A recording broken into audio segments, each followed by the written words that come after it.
Is this real? Brazil 1 Norway 2. வா, வலிக்குது. கை இல்லை, மனசு.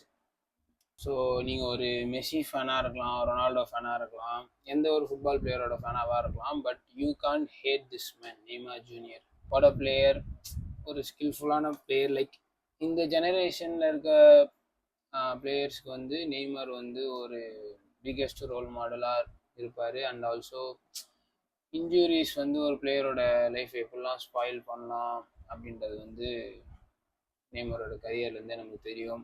எவ்ரி டைம் இன்டர்நேஷ்னல் ஜெர்சி போடும் போதும் ஒரு ஹார்ட் பிரேக் இருக்குது நெய்மாருக்கு. அண்ட் அதில் இதுவும் ஒன்று.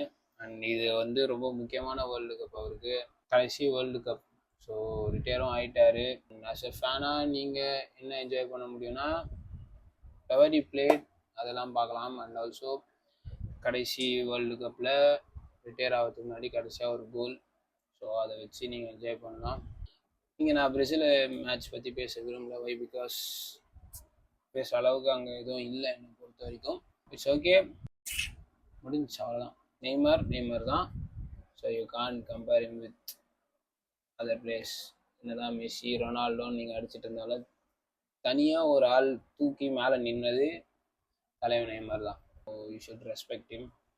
பிகாஸ் மெஸ்ஸி ரொனால்டோ இருக்கும்போது யாராலுமே ஷைன் ஆக முடியல. ஆனால் ஒரே ஒருத்தனால ஷைன் ஆக முடியுதுன்னா அது யாருன்னு கேட்டால் நெய்மார் மட்டும்தான். இட்ஸ் ஃபுட்பாலில் அன்றைக்கி டேயில் யார் பெட்டராக இருக்காங்களோ அவங்க ஜெயிக்க போகிறாங்க. So congratulation to Norway.